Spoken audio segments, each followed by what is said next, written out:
एक मरतबा सूरह हमद और 3 मरतबा सूरह तौहीद की तिलावत फरमाकर सैयद एजाज़ हैदर इब्न सैयद मंजूर हैदर साहब की रूह को इसाल फरमा, मंजूरुल हसन साहब की रूह को इसाल फरमा दें।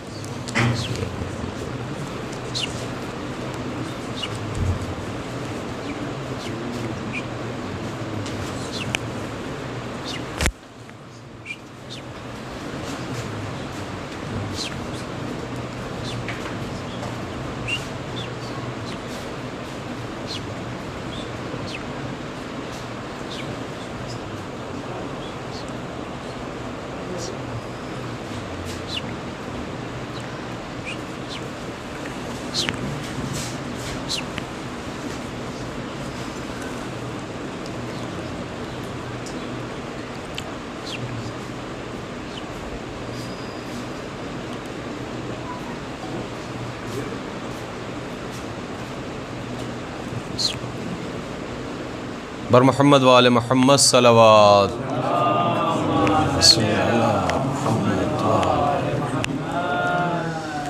ला हौला वला कुव्वता इल्ला बिल्लाहिल अलिय्यिल अज़ीम।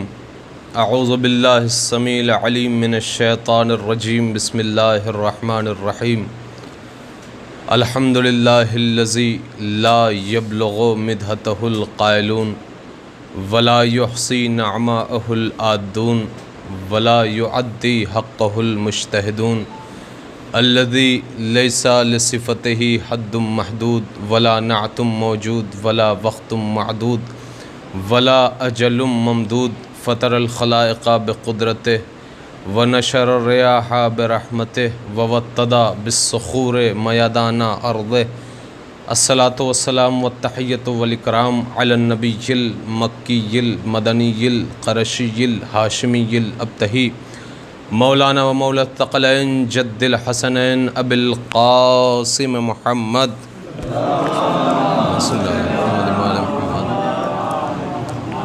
व आलिहि तय्यबीन अत्ताहिरीन अल मासूमीन अल मज़लूमीन व लअनतुल्लाहि अला अअदाइहिम अजमईन। अम्मा बाद फ़क़द क़ाल रसूलुल्लाह सल्लल्लाहु अलैहि व आलिहि वसल्लम अल इल्मु नूरुन यक़ज़िफ़ुहुल्लाह फ़ी क़ल्बि मन यशा। सलवात पढ़ें मोहम्मद।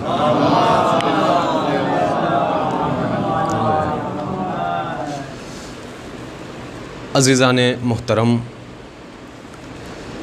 मुअज़्ज़िज़ सामईन, आज शहादत इमाम मोहम्मद बाक़िर अलैहिस्सलाम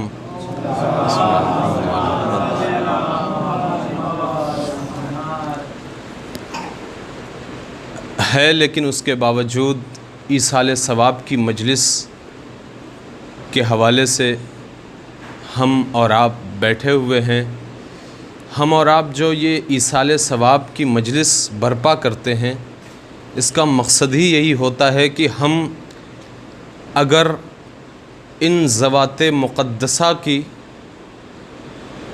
जो खुशी और गम है, अगर उनमें अपनी खुशी और गमों को शामिल न करते तो फिर हमारी गमों का मदावा न हो पाता। एक सलवात पढ़ें मोहम्मद वाले।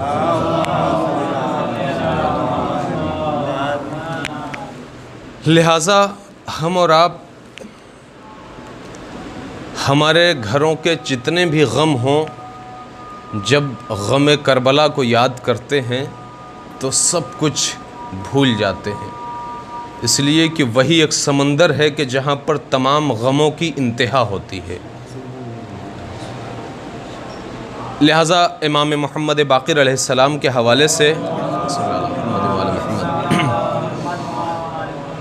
चंद मारूज़ात आपके गोशगुजार करेंगे और उसके बाद आज का जो खुसूसी नोहा, खुसूसी मातम, खुसूसी मसाइब, वो इंशाअल्लाह आप तक पहुँचाएँगे।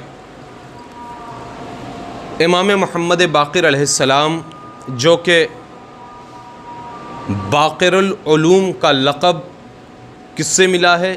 रिसालत मआब हज़रत मोहम्मद मुस्तफ़ा सल्लल्लाहु अलैहि वसल्लम।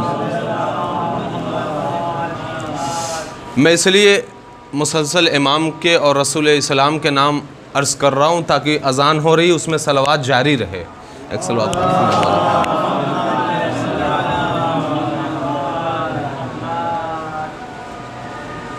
तो रसालत मुआब सल्लल्लाहु अलैहि वसल्लम ने जब इमाम को बाक़िरुल उलूम का लक़ब अता किया है उस वक्त इमाम मौजूद नहीं थे, ज़ाहिरन मौजूद नहीं थे, लेकिन ख़ुद रसूल इस्लाम ने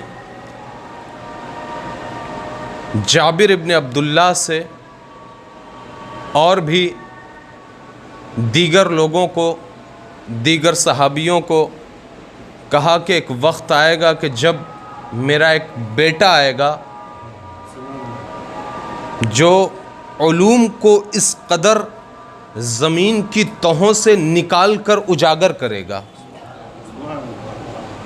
बाक़िरुल उलूम, बाक़िर का मतलब होता ही उसका है कि जो इल्म छुपा हुआ है। एक तो इल्म वैसे ही ख़ज़ाना है और ख़ज़ाना हमेशा छुपा हुआ करता है, लेकिन बाक़िरुल उलूम का मतलब ये होता है कि वो उलूम के जो पोशीदा हैं, वो उलूम के जो अभी नेहा हैं, जिनको अभी तक किसी ने पाया नहीं है, जिन तक अभी कोई पहुंचा नहीं है, उन उलूम को उजागर करने वाले कौन हैं?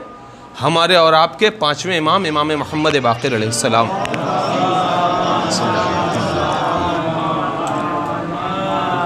लिहाजा पाँचवें इमाम का जब दौर आया है तो आप अच्छे अंदाज से जानते हैं कि पाँचवें इमाम बचपने की हालत में करबला के वाक़यात से गुज़रे हैं, इसलिए कि 4 बरस के जब हमारे इमाम थे तो उस वक्त करबला में मौजूद थे। लिहाजा इमाम मोहम्मद बाक़िर अलैहिस्सलाम ने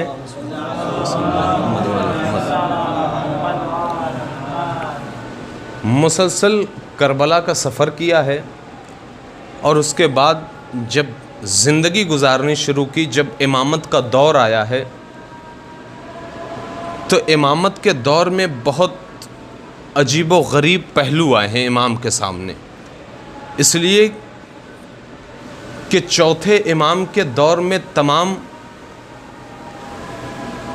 करबला के शुहदा के जो कातिल थे उन सब को तलाश करके कत्ल किया जा रहा था, मारा जा रहा था। लिहाजा वो तमाम के तमाम हालात को इमाम मोहम्मद बाक़िर अलैहिस्सलाम देख रहे थे। लेकिन जब इमाम का दौर आया है, चौथे इमाम का दौर ख़त्म हुआ तो पाँचवें इमाम का दौर आया, तो उस वक्त बनी उमैया और बनी अब्बास का दौर आखिरी था। यानी बनी उमैया और बनी अब्बास की जो इब्तिदा से जंग चल रही थी, जब पाँचवें इमाम का दौर आया है तो उस वक्त बनी अब्बास और बनी उमैया के दौर की आखिरी जंग थी और उसके बाद बनी अब्बास के लोग हाकिम हुए। पाँचवें इमाम का दौर, जब पाँचवें इमाम के दौर में एक सफ़ाह नाम का शख्स आया और आने के बाद जब हुकूमत में दाखिल हुआ तो उसने उससे पहले बेपनाह शियान हैदर कर्रार का कत्ल किया था। इस कदर उसने खून बहाया था कि वो उस दौर में मशहूर था खून बहाने वालों में, कि उसने बेपनाह खून बहाया है। अहले बैत के चाहने वालों का, अहले बैत के दोस्तदारान का। लिहाजा जब इमाम के बारे में इसको पता चला तो इस सफ़ाह नामी अब्दुल्लाह सफ़ाह, इसने एक मर्तबा इमाम को तलब किया, पाँचवें इमाम को तलब किया और तलब करने के बाद इमाम से कहता है कि मैंने सुना है कि आपसे कभी ख़ता नहीं होती, तो क्यों ना आज हम आपका इम्तिहान ले लें ज़रा सा। इमाम ने उससे कहा कि हमारा इम्तिहान न लो।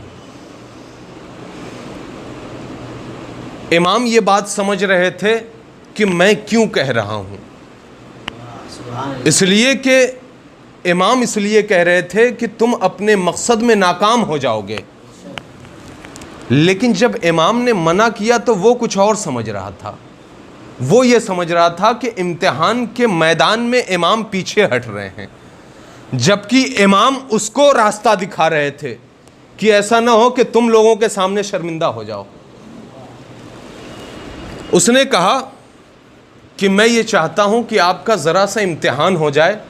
आपके चाहने वाले कहते हैं कि मेरा इमाम ख़ताकार नहीं होता, मेरा इमाम कभी ख़ता नहीं करता, मेरा इमाम कभी गलत नहीं करता, मेरा इमाम का निशाना कभी गलत वार नहीं हो सकता, लिहाजा मैंने तो बहुत सुना है, आज इम्तिहान ले ही लेते हैं।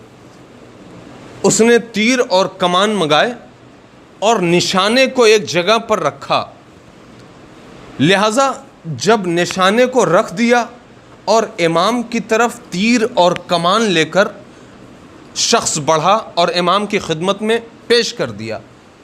इमाम ने एक मर्तबा सफ़ा को मुतवज्जे करके एक जुमला कहा, सफ़ा ये तीर एक है, कमान एक है।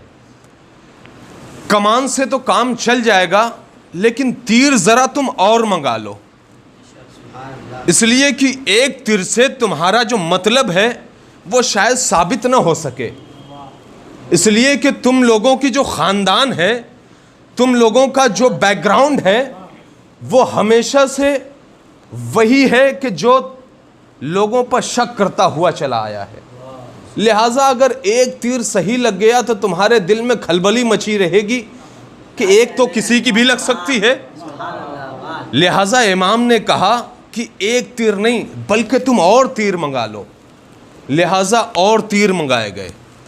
जब इमाम के सामने तीर लाए गए और उसके बाद रख दिए गए, अब इमाम ने कमान को उठाया और उठाने के बाद जो पॉइंट था, जो मरकज़ था तीर चलाने का, जो निशाना था जहाँ पर लगाना था, जब इधर से एक मर्तबा ज़ाहिर है, जब तीर और कमान ज़ाहिर है जो भी तीरंदाज होते हैं वो बताते हैं कि जब एक इंसान तीर को चलाने की कोशिश करता है और अपने पॉइंट की तरफ नज़र करता है तो उसके लिए हवा का भी देखता है कि रुख किधर जा रहा है और उसका शाना कहाँ जा रहा है और उसकी बुलंदी कितनी है, और उसके बाद निशाना लगाता है, बहुत ही गौर व फिक्र, गौर व खौस के बाद। लेकिन तारीख कहती है कि एक मर्तबा इमाम ने तीर और कमान उठाए और तीर चला दिया और सीधा निशाने पर जाके लगा। एक तीरंदाज होता है वो भी कुछ देर तक पूरे पेचो खम के बाद तीर चलाता है, लेकिन ये मेरा इमाम है कि जो तीर उठाया, कमान में लगाया और लगाने के बाद सीधा निशाने पर तीर मार दिया। अब जैसे ही लोगों ने देखा कि इमाम ने अचानक तीर उठाया और निशाने पे लगा, लोगों की ज़बान पे क्या था सुनोगे? लोगों की ज़बान पे था अल्लाहु अकबर, अल्लाहु अकबर। इसलिए कि उस दौर के जो भी इस तरीक़े के मरहले हुआ करते थे, चाहे वो जंग का मैदान हो, चाहे वो इस तरीके का मुकाबला और मुबाहला हो, तो जब भी कोई जीत हुआ करती थी तो अल्लाहु अकबर के नारे लगा करते थे। नारे तकबीर, अल्लाहु अकबर बुलंद हुआ करता था। लिहाजा लोगों ने अल्लाहु अकबर का नाम बुलंद करना शुरू किया और अभी लोगों की ज़बान पर अल्लाहु अकबर जारी है। इधर इमाम ने दूसरा तीर मारा, दूसरा तीर पहले तीर के पुष्ट पे लगा। पूरी तवज्जो रहे। इमाम ने तीसरा तीर उठाया और अब तीसरा तीर मारा, दूसरे तीर के पुष्ट पे लगा। चौथा तीर उठाया, इमाम ने तीर चलाया, तीसरे तीर के पुष्ट पे चौथा तीर लगा। एक के बाद इसी तरीके से इमाम तीर चलाते रहे, एक के पुष्ट पे एक लगता रहा। एक मर्तबा वो जो सफ़ा था उसने बुलंद होने के बाद एक जुमला कहा ए इमाम बाकिर, अब यहीं पर ठहर जाइए, इसलिए कि मैं समझ गया कि आप 100 तीर भी चला देंगे तो पुष्ट पे ही लगेगा। सलावत पढ़े मोहम्मद वाले मोहम्मद पर।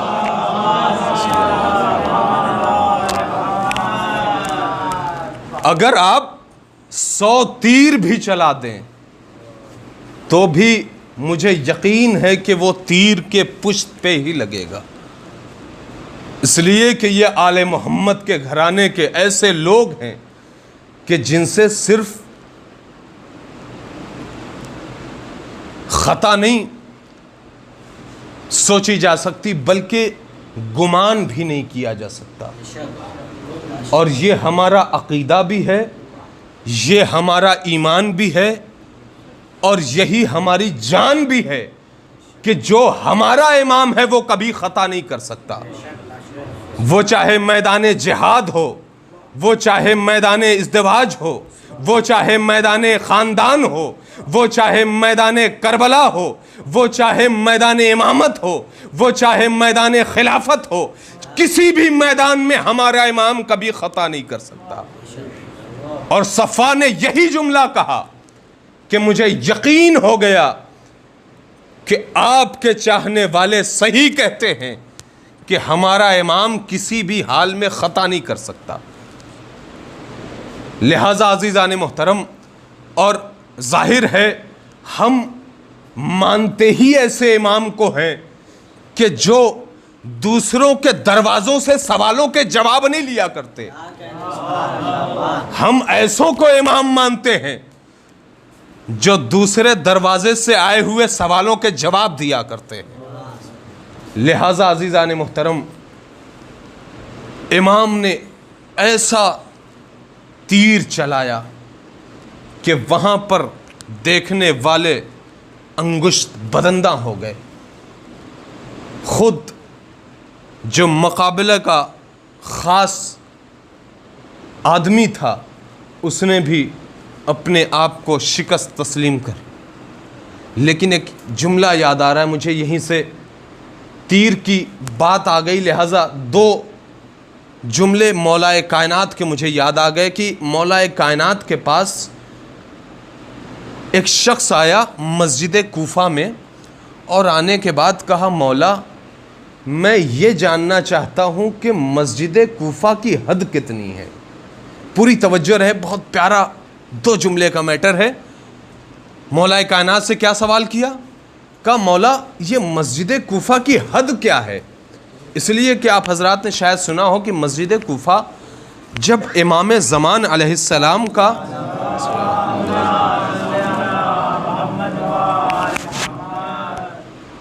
ज़हूर होगा तो इमाम उसको तोड़ देंगे और इमाम उसको ख़ुद तामीर करवाएंगे। जो मस्जिद कूफा है जहाँ पर मौलाए कायनात अली इब्न अबी तालिब की शहादत वाक़ हुई है, जहाँ पर वो मेहराब है, जहाँ पर इमाम हसनैन जहाँ पर आकर मुसलसल नमाज अदा किया करते थे, जहाँ पर बहुत सारे मकामात हैं। इंशाअल्लाह परवरदिगार हम सबको ज़ियारत नजफ़ और करबला की तौफ़ीक़ अता फ़रमाए। जब जाएंगे तो देखेंगे उसकी बड़ी फ़जीलत है मस्जिद कूफा की। मस्जिद कूफा के लिए कहा गया कि अगर वहाँ पर इमाम मोहम्मद बाक़िर अलैहिस्सलाम से ही रिवायत भी है, मैं अर्ज़ कर दूँ कि अगर कायनात में किसी भी गोशे में, किसी भी क़रिए में, किसी भी ख़ित्ते में, कायनात के किसी भी जगह अगर कोई शियाने हैदर कर्रार है और उसको ये पता चल जाए, उसको ये अंदाज़ा हो जाए, उसको ये मालूम हो जाए कि मस्जिद कूफा की फ़जीलत क्या है। इमाम ने क्या फ़रमाया, गौर कीजिएगा। इमाम ने क्या कहा? अगर अली के चाहने वालों को पता चल जाए कि मस्जिद कूफा की ज़ियारत की फ़जीलत क्या है तो कायनात के किसी भी गोशे में होगा, अगर उसके रास्ते में बर्फ़ बिछा दी जाए उसके बावजूद वो वहाँ से मस्जिद कूफा की ज़ियारत को चला आएगा। अब ज़रा तसव्वुर कीजिए क्या फ़जीलत होगी। लिहाजा मस्जिद कूफा की बेपनाह फ़जीलत है। इमाम से सवाल किया, मौला मस्जिद कूफा की हद क्या है? इसलिए कि जब इमाम का ज़हूर होगा, इमाम उसको ख़ुद से तामीर करवाएंगे, तो रिवायात में है कि उसके 40 दरवाज़े होंगे। फ़िलहाल अभी मेरे ख़्याल से 4 से 5 दरवाज़े हैं जो मेन दरवाज़े हैं। लिहाजा उस वक्त 40 दरवाज़े होंगे और 40,000 मोमिनीन एक वक्त में बैक वक्त इमाम के पीछे नमाज पढ़ेंगे। ये रिवायतें हैं। लिहाजा जाहिर सी बात है, अभी जो मस्जिद कूफा है उसमें ना तो 40 दरवाजे हैं और ना ही 40,000 बैक वक्त शायद आ सकते हैं, लिहाजा वो वसी तो होनी है। लिहाजा उसने मौलाए कायनात से पूछा, मौला इसकी हद क्या है? मौलाए कायनात ने एक मर्तबा उस शख्स से कहा कि जाओ ज़रा एक तीर और कमान लेकर आओ। वो शख्स गया और तीर और कमान लेकर तो आ गया, जाहिर है मौला का चाहने वाला है, फ़ौरन सवाल करना मुनासिब नहीं लग रहा था, इसलिए तीर और कमान लाने के बाद कहता है, मौला तीर और कमान तो लाया, लेकिन मुझे समझ में नहीं आ रहा है कि मैंने आपसे मसाफत पूछी है और आप तीर और कमान मंगवाए हैं। लेकिन उसे क्या पता कि इंसानों के दायरे फिक्र जहां तक परवाज नहीं कर सकते, वहां से अली इब्न अबी तालिब की फिक्र का आगाज होता है। लिहाजा मौलाए कायनात ने तीर को कमान में जोड़ा और जोड़ने के बाद मस्जिद कूफा से तीर को चलाया। अब जैसे ही तीर को चलाया और चलाने के बाद उस शख्स से कहा कि तीर को देखो और जाओ देखो कहाँ गिरा है। अब वो शख्स कहता है, मौला तीर तो बहुत दूर चला गया, मैं कैसे जाऊं? मौला ने कहा, जाओ उस बाज़ार का नाम पता है जो कि इस वक्त मस्जिद सहला की तरफ है? कहाँ बाज़ार का नाम पता है? कहा बाज़ार के इस तरफ जाना, वहीं पर तीर गिरा हुआ है, जाओ उठा कर लाओ। वो शख्स चला और गया, तीर उठाया और लाया। लाने के बाद इमाम की बारगाह में आने के बाद कहता है, मौला अब ये तो बता दीजिए कि मस्जिद कूफा की मसाहत क्या है, उसकी चौड़ाई क्या है, उसकी लंबाई क्या है, वो कितनी वसी है, कितनी अरीज है। एक मर्तबा मेरे मौला ने कहा, अभी तक मेरा मतलब नहीं समझ सका, ये जो तीर चलाया था इसीलिए चलाया था कि जहां पर तीर गिरेगा मस्जिद कूफा की हद वहीं तक खत्म हो जाएगी। लिहाजा तुम जहां से तीर उठाए हो वहां तक मस्जिद कूफा की हद है, वही मस्जिद कूफा की इंतहा है। अजीज़ान मुहतरम, ये है अली इब्न अबी तालिब, जिस घराने के 5वें इमाम को रसूल इस्लाम ने बाक़िरुल उलूम का लक़ब अता किया है, जो इल्म के ख़ज़ाने को ज़मीन की तहों से निकाल कर तमाम दुनिया वालों तक बांट देता है, जो तमाम दुनिया वालों पर निछावर कर देता है। सीखते रहो उलूम अहले बैत, सीखते रहो उलूम आले मोहम्मद। इसी वजह से जब हमारा 5वां इमाम, जब ये तमाम के तमाम मुश्किलात का दौर ज़रा सा ख़त्म हुआ, तो फ़ौरन इमाम ने हदीसों का सिलसिला जारी किया। 5वें इमाम को वो जब वक्त मिला है जो बहुत ही कम इमामों को मिलता है, इमाम ने फ़ौरन ही तमाम के तमाम उलूम को उजागर करना शुरू कर दिया और उसके बाद हदीसों पे हदीसें लोगों तक पहुंचने लगी। बहुत सारे ऐसे अफराद कि जो इमाम की बारगाह में आकर दरसे शरीयत लेने लगे, ज़ानू अदब तह कर दिया। लेकिन अज़ीज़ान मुहतरम, वक्त बहुत कम है, मैं नहीं चाहता कुछ और अर्ज़ करूं। एक मुख्तसर सा वाक़या है, वो अर्ज़ करके आपकी ज़हमतों को तमाम कर दूं। 6ठे इमाम, इमाम जाफ़र सादिक़ अलैहिस्सलाम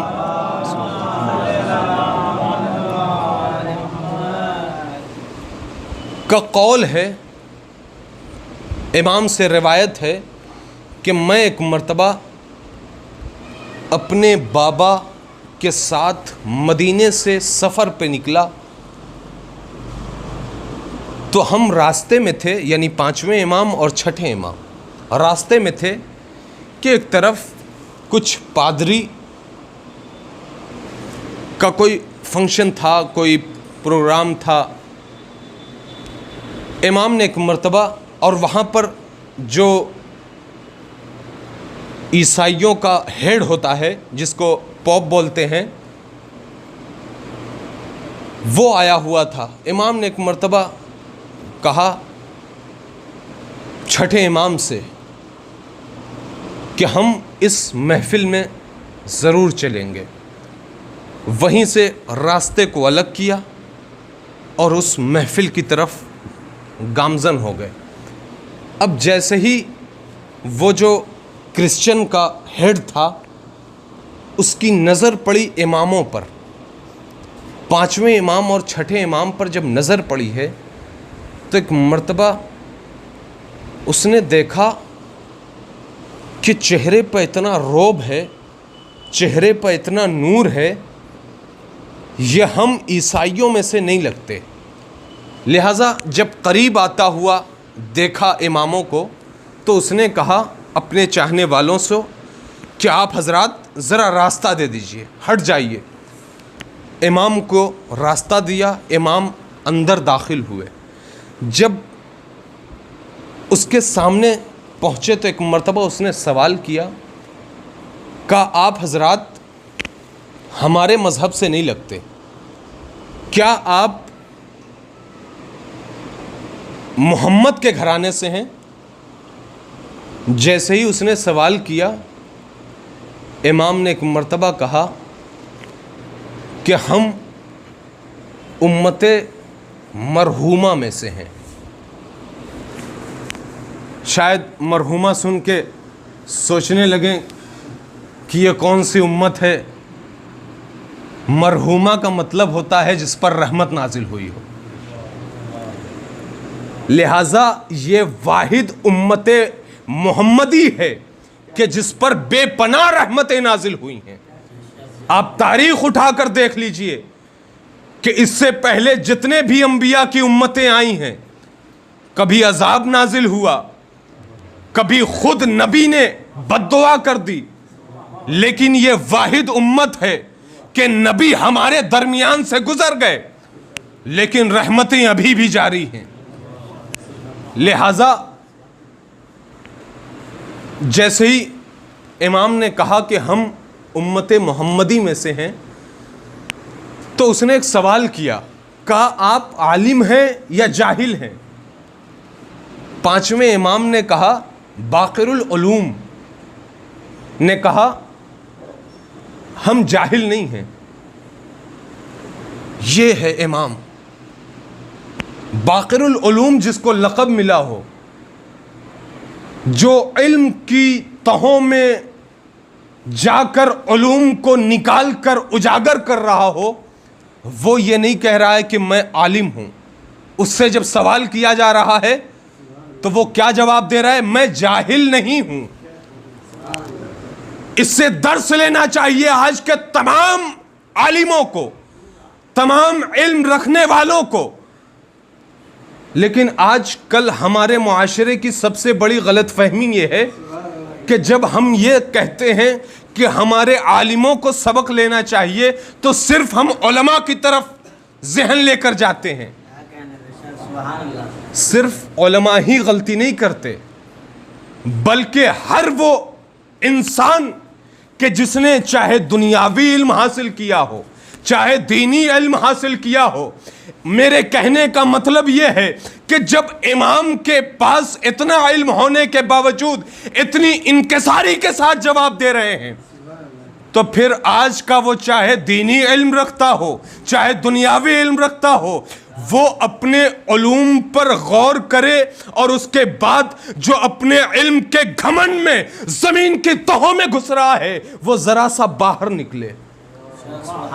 अपने इल्म पे गुरूर न करे, अपने इल्म पे रोब न झाड़े, बल्कि उसे भी अहले बैत ने अदा किया है, तब उसे वो अता हुआ है। लिहाजा अज़ीज़ान मुहतरम, इमाम की ज़िंदगी से हमें इनकिसारी का सबक लेना चाहिए।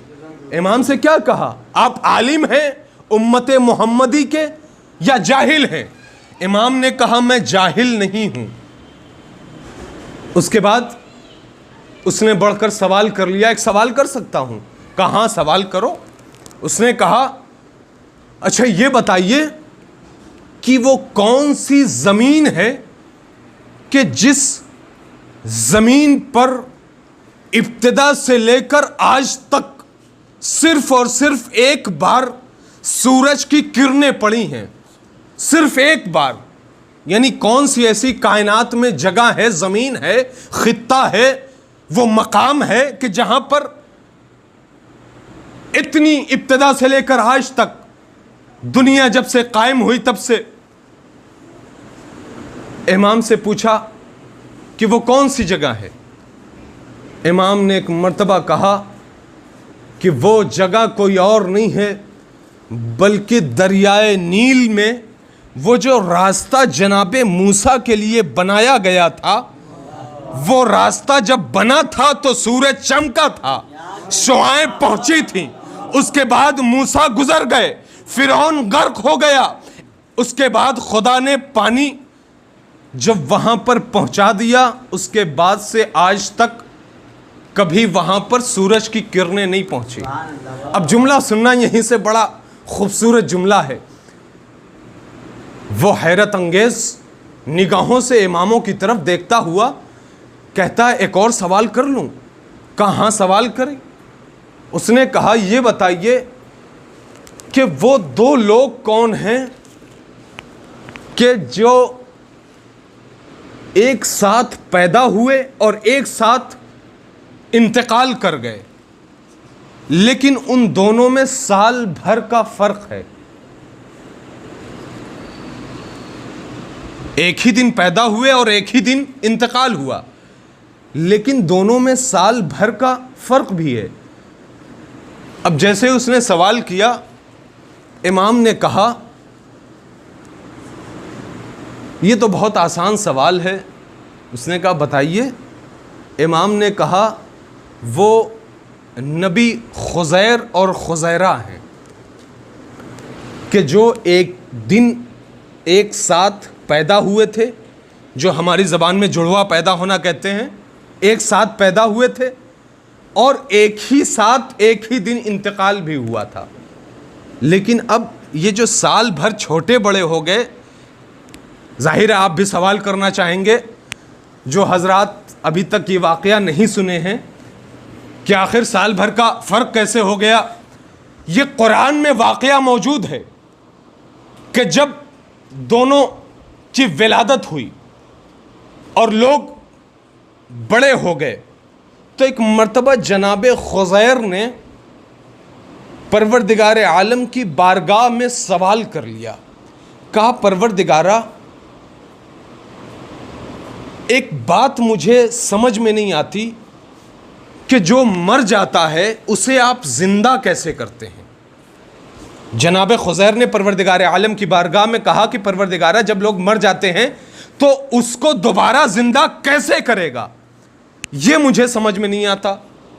इमाम ने एक मर्तबा उससे कहा, परवरदिगार आलम ने उससे कहा कि आप अपने गधे को एक जगह ले जाइए और वहाँ पर आप खाना ले जाइए और ले जाकर आप आराम से खाना खाकर सो जाइए। और वहीं पर गधे को बांध दिया और जनाब खुज़ैर वहीं पर सो गए।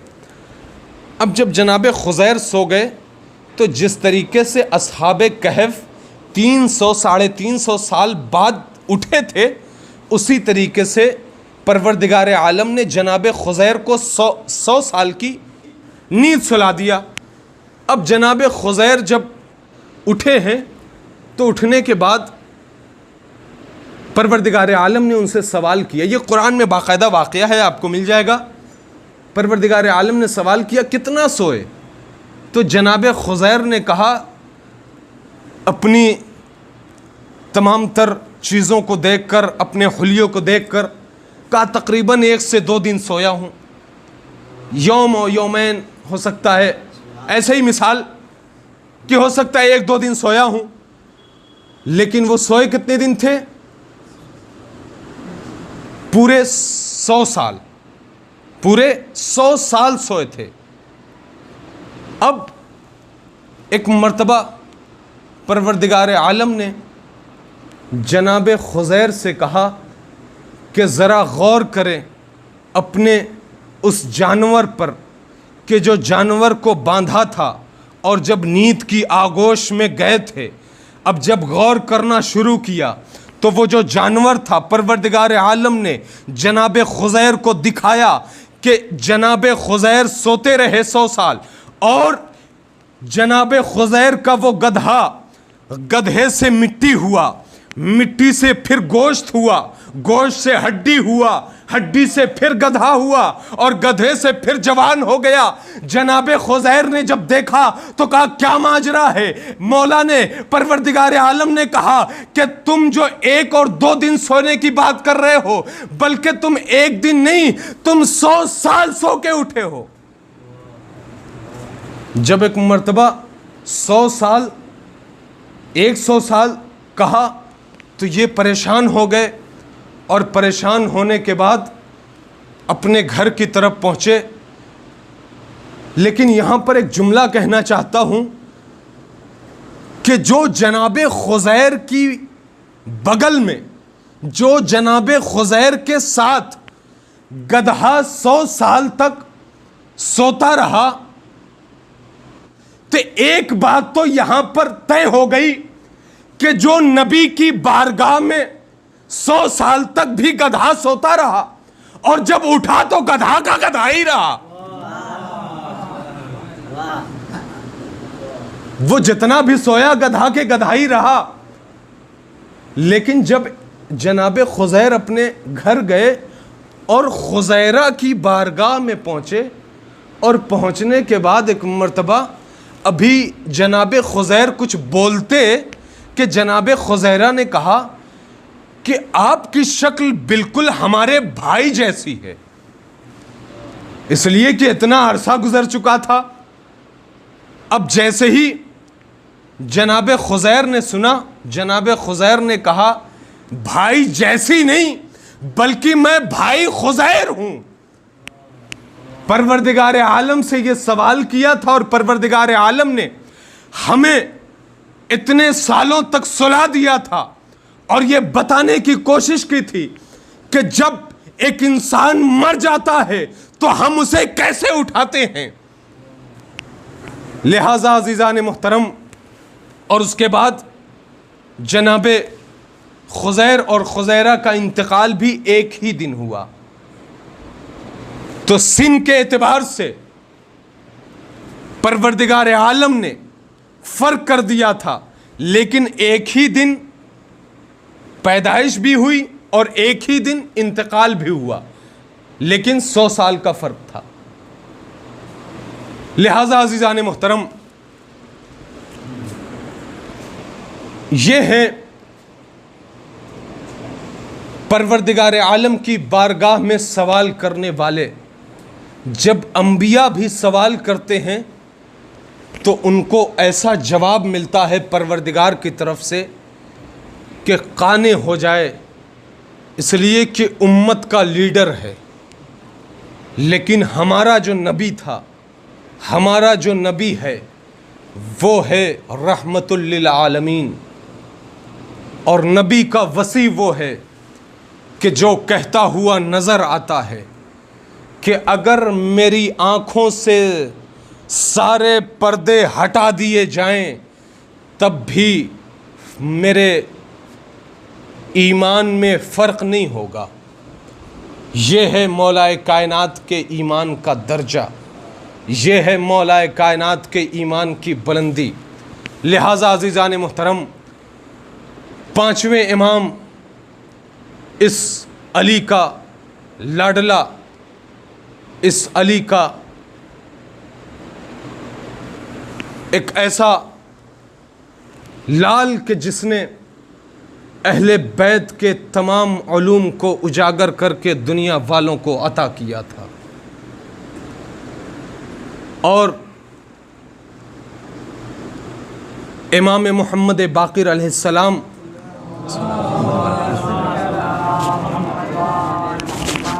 जब उस क्रिश्चियन का जो हेड था उसको ये जवाब दिया है, तो उसने पता है अपने चाहने वालों को क्या कहा? कहा कि अब इनसे कोई और मज़ीद सवाल न करे, क्योंकि हमें पता है कि अगर लोग इनसे सवाल करते रहे तो सब के सब इन पर ईमान लाएंगे और हम पर से ईमान ख़त्म हो जाएगा। लिहाजा इनसे नहीं निकाल सकता, यानी नहीं निकालेगा। सब भी सिफारिश करेंगे तब भी नामुमकिन है।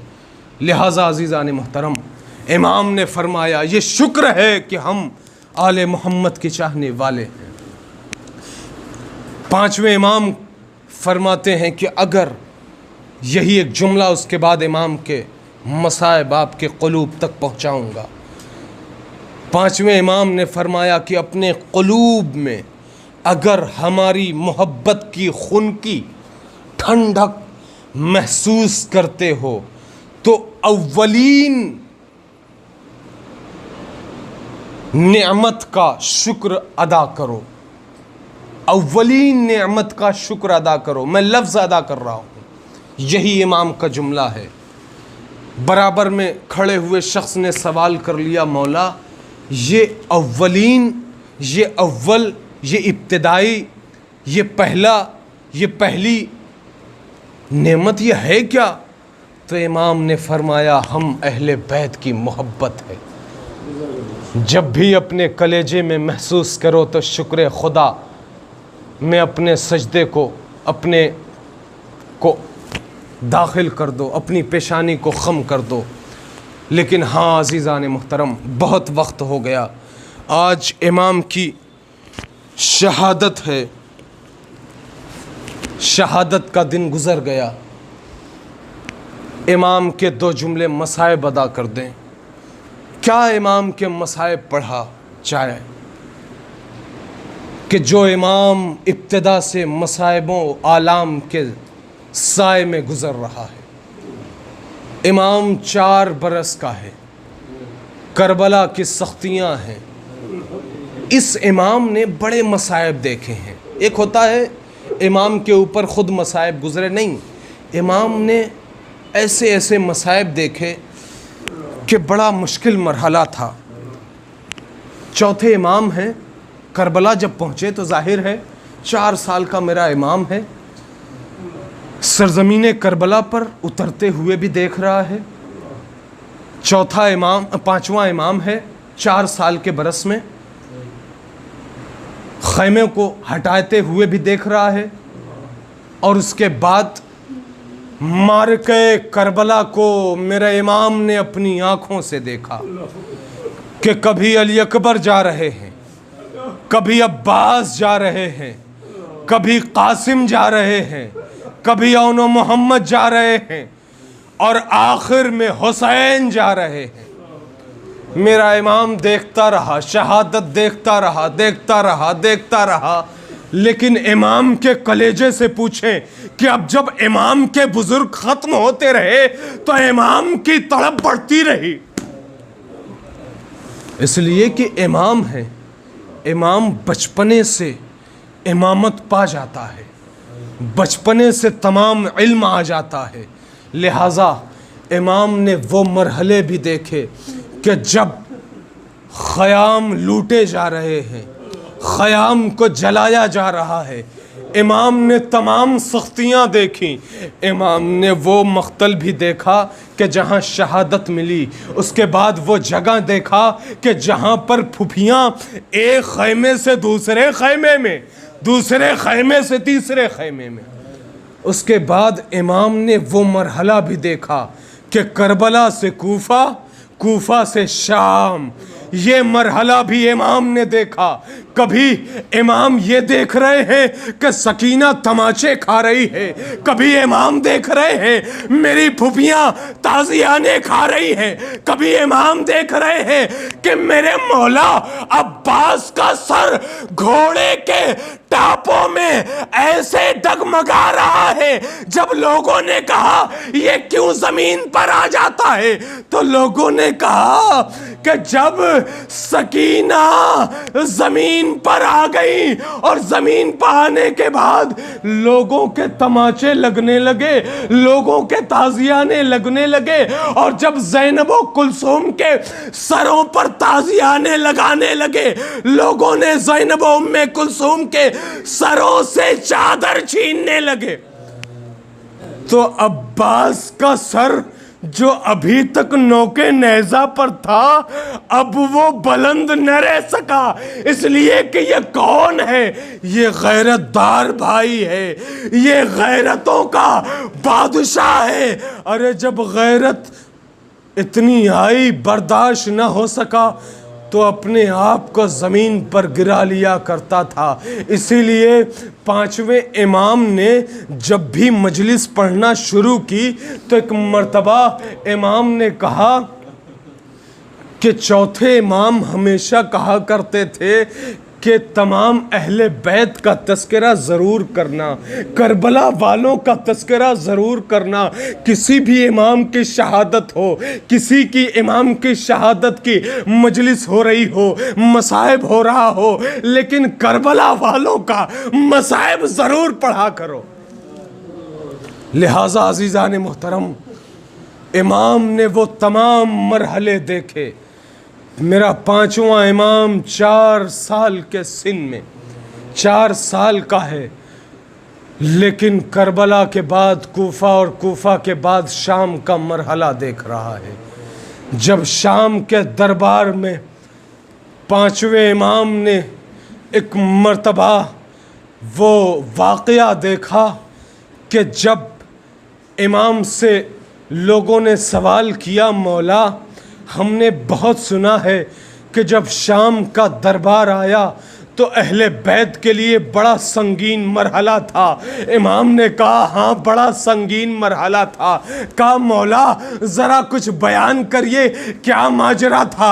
मेरा पांचवा इमाम सीने पर हाथ रख के एक जुमला कहता है, सुनोगे, जब दरबार शाम में मेरा बाबा इमाम ज़ैनुल आबिदीन दाखिल हुआ तो मैंने देखा कि अरे वो कातिल अरे मसनदे खिलाफत पर बैठा है और मेरे बाबा को जमीन पर बैठने के लिए कह रहा है। मेरा इमाम जमीन पर बैठ रहा है। हाय इमाम बाकिर, हाय बाकिरुल उलूम, जब आपकी शहादत वाक़े हुई तो इमाम के चाहने वाले बहुत थे। पूरे मदीने में इमाम के चाहने वाले इमाम के शागिर्द थे। इमाम का जनाजा बड़ी शानो शौकत के साथ ले जाया गया, लेकिन इमाम को वो तमाम मंजर याद आ रहे होंगे कि हमारा जनाजा तो पूरे मदीने में शानो शौकत के साथ उठा है। लोग चारों तरफ से जूक दर जूक आ रहे हैं, लेकिन हाय रे करबला वाले, हाय रे करबला वाले, जब करबला में मेरा इमाम शहादत पर फायज हुआ तो न कोई कफन देने वाला था, न कोई लाशा उठाने वाला था, न कोई दफन करने वाला था, बल्कि उसके बाद भी जब मेरी फुफियों का वक्त आया तो कोई ताजियाने मार रहा है, कोई तीर मार रहा है। हाँ ज़ादारों, एक जुमला कह दूं, पांचवें इमाम का जुमला है, लिहाजा आखिरी जुमला यहीं पर बात खत्म। इमाम ने, किसी ने पूछा कि मौला जब इमाम चौथे इमाम को ले जाया गया तो पसे पुश्त हाथ को बांध दिया गया था तमाम फुफियों के, तमाम अहले हरम के, और चौथे इमाम के बाबा के हाथों में जंजीर, पैरों में बेड़ी और कमर में लंगर, गले में तौक था। तो पूछने वाले ने कहा मौला आखिर जब कूफा और शाम के बाज़ारों में पहुंचते थे तो हमने सुना है मौला कि लोग पत्थर चलाते थे, लोग ईंट चलाते थे, और बल्कि जमा करके रखे थे कि अभी आएगा मामला और हम ईंट और पत्थर से मारेंगे, उनका स्वागत करेंगे। इमाम ने तड़प कर एक जुमला कहा, उस इमाम के जुमले से एक मेरा जुमला सुन लो कि जाहिर सी बात है कि मेरे हाथ में रुमाल है, अगर मैं आपकी तरफ ये रुमाल भी फेंकूं तो आप फौरन अपने हाथ अपने चेहरे की तरफ ले जाएंगे कि कहीं मेरे चेहरे पर आके न लगे। लेकिन जरा तसव्वुर करिए कि वो बीबियां के जिनके हाथ बसे पुष्ट बंधे हुए हैं, मेरा इमाम के जिनके हाथ हथकड़ियों में बंधे हुए हैं, अरे जब मेरे मौला की तरफ, अहले हरम की तरफ अरे पत्थर मारे जा रहे हैं मेरे शियों, अरे कैसे अपने इमाम को बर्दाश्त करोगे कि मेरे मौला के हाथ बंधे हुए हैं, फूफियों के हाथ फंसे पुष्ट बंधे हैं, अरे पत्थर आ रहे हैं, सर पे लग रहे हैं, पत्थर आ रहे हैं, चेहरे पर लग रहे हैं, लेकिन फूफियां हैं कि वो अपने हाथों से उन पत्थरों को नहीं रोक सकते। मेरा पांचवा इमाम कहता है कि हमारे हाथ हमारी जुल्फ में इस अंदाज से बांधे थे कि जब हमारे सर पे पत्थर लगता था तो हम गिर जाते थे, और जो छोटे बच्चे थे वो बीबियों के गलों में अपने हाथों को डाले हुए रहते थे, अरे पत्थर चलता था, बच्चे जमीन पर गिरते थे, बच्चे गिरते थे, फूफियां आवाज देती थी, हाय हुसैन, हाय अब्बास, हाय अब्बास, इन्ना लिल्लाहि व इन्ना इलैहि राजिऊन, रज़म बिक़ज़ाइहि व तस्लीमन लिअम्रिह, बारह बिहक़्क़ ज़हरा व अबीहा व बालिहा व बनीहा। परवरदिगार तुझे वास्ता है बाक़िरुल उलूम का, तुझे वास्ता है उस ज़ात मुक़द्दस का कि जिस ज़ात की बिना पर जिस ज़ात के सदक़े में इस कायनात को खल किया। परवरदिगार इन तमाम बैठे हुए अज़ादारों की हाजतों को पूरा फरमा। परवरदिगार खुसूसन माह मुहर्रम आ रहा है, परवरदिगारा हमारी नस नस और हमारी रग रग में जो खून दौड़ रहा है, वो खून हमारी माँ ने अहले बैत की मोहब्बत हमारी गुट्टी में पिलाकर हमें जवान किया है, और अहले बैत का ज़िक्र और अहले बैत की मोहब्बत के बाद अहले बैत के मसाइब के साथ हमारा दिल धड़कता है। परवरदिगार तुझे वास्ता है मोहम्मद और आले मोहम्मद का, माह मुहर्रम करीब है, हम सब को जिस अंदाज से मुहर्रम करने का हक़ है हमें वो हक़ अता कर दे, हम उस हक़ से मुहर्रम मना लें, इसलिए कि साल भर जिस मुहर्रम का इंतज़ार होता है, परवरदिगार हमें उस मुहर्रम को मनाने की तौफ़ीक़ अता फ़रमा। परवरदिगार हमारे तमाम मरहूमीन की मग़फ़िरत फ़रमा, और ख़ुसूसन जिस मरहूम के इसाले सवाब की मजलिस है, एजाज़ हैदर साहब की क़ब्र में नूर अता फ़रमा। परवरदिगार उनके जितने भी पसमानदगान हैं उनको सब्र जमील अता फ़रमा। परवरदिगार उनके जितने लवाहिकीन इस दुनिया से गुज़र चुके हैं, परवरदिगार उनको भी बारगाह अहले बैत में जगह नसीब फ़रमा। परवरदिगार ख़ुसूसन यहाँ पर जितने मोमिनीन हैं उन सब की जान माल इज़्ज़त आबरू की हिफाजत फ़रमा, और इन सब के मरहूमीन की मग़फ़िरत फ़रमा। परवरदिगार ख़ुसूसन हमें अहले बैत की सच्ची मोहब्बत रखने और करने की तौफ़ीक़ अता फ़रमा। और सबसे अहम दुआ जो हमें हर वक्त करनी चाहिए, अल्लाहुम्मा अज्जिल लिवलिय्यिकल फ़रज, अल्लाहुम्मा अज्जिल लिवलिय्यिकल फ़रज, अल्लाहुम्मा अज्जिल लिवलिय्यिकल फ़रज। परवरदिगार हमें इमाम के लिए दुआए ताजील करने की तौफ़ीक़ अता फ़रमा, इसलिए कि ख़ुद इमाम ने कहा मेरे ताजील की दुआ किया करो। परवरदिगार हमारे इमाम के ज़हूर में ताजील फ़रमा, और जो भी बे औलाद हैं उन सबको औलाद नरीना अता फरमा। जो साहिब औलाद हैं उन सबको खैर व बरकत अता फरमा। जो बीमार हैं उनको बेहक करबला, बेहक बीमार करबला, उन्हें बीमारी से निजात अता फरमा।